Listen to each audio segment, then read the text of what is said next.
Last week, 7 federal prosecutors resigned in objection after the Justice Department directed them to drop the investigation into New York City Mayor Eric Adams, who is facing charges including bribery and conspiracy. In her resignation letter, Danielle Sassoon, the acting U.S. attorney overseeing the case, said a dismissal amounted to a quid pro quo and that the DOJ, quote, proposes dismissing the charges against Adams in return for his assistance in enforcing the federal immigration laws. In response, then acting Deputy Attorney General Emile Beauvais threatened her with an investigation into her conduct. Joining us now is Maryland Democrat Jamie Raskin. He is the top Democrat on the House Judiciary Committee. This episode is highly unusual. Is there anything that you, in your role, can do about this episode and what's happening inside Attorney General Bondi's Justice Department?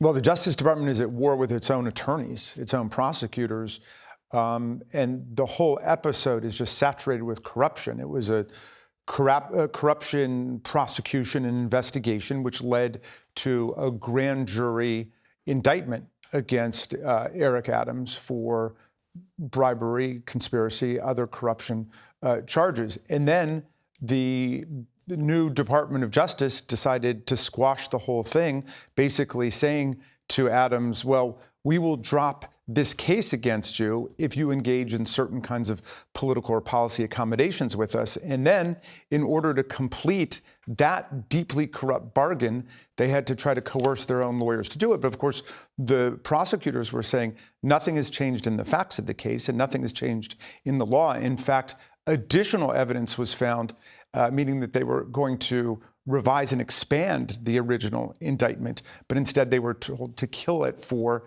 political reasons. And so, this is an outrageous violation of the rules of prosecutors and an offense against due process and a very dangerous first move for the Department of Justice to be making under the Trump people. Mayor Adams, of course, claims there was no quid pro quo and that none of this was wrong. But there was the lead prosecutor as well on this case who resigned in objection to what's happening. But it's moving forward here. This is all now in the hands of a judge. Does he have leeway to prosecute?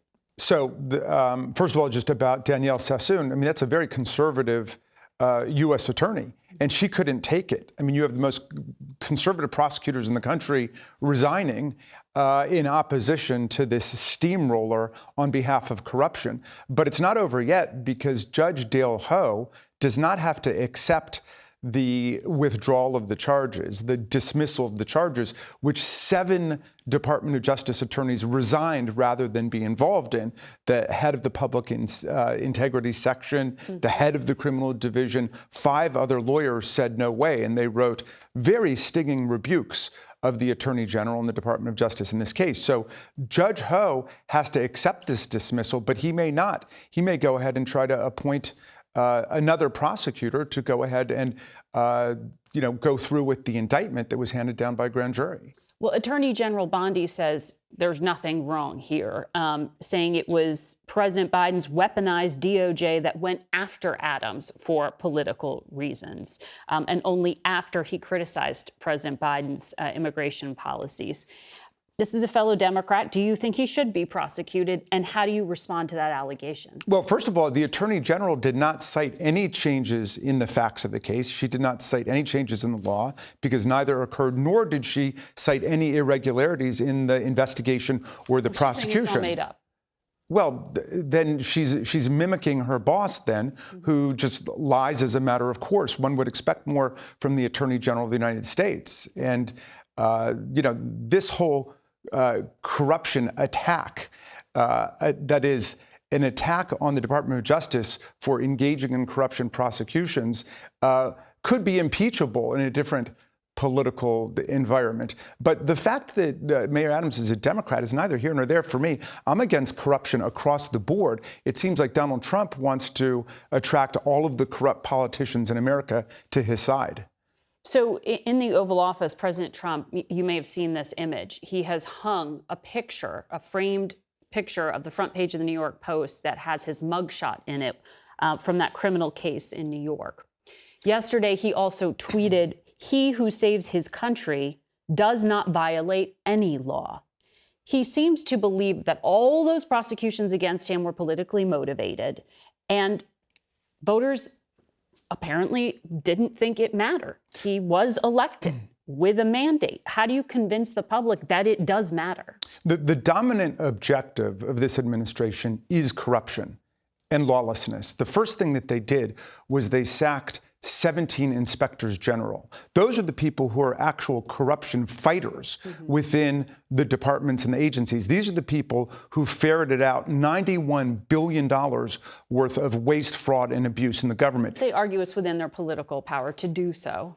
Oh, there's no doubt it is, but they sacked them. Actually, it's not within their political power to do so in a lawless way. They have to notify Congress first, 30 days in advance, and they have to set forth the specific reasons for why an inspector general is being fired. They never did that. And the reason, of course, is because they want to pursue agendas of corruption across the board. They're saying they're not going to enforce the Foreign Corrupt Practices Act.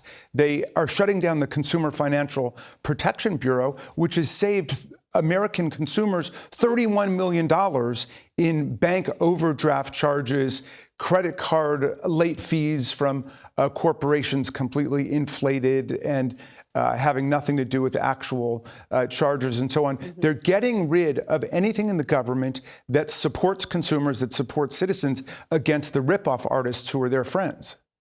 And there's little Democrats can do to push back because you don't have any political power. Well, we're winning in court. More than a dozen federal injunctions and temporary restraining orders have been issued against everything from their illegal seizure of computer data and every American's private data at the Treasury Department to their illegal attempt to ban birthright citizenship in America. We're winning across the board. We are a country based on law. In those court decisions. Thank you, Congressman Raskin.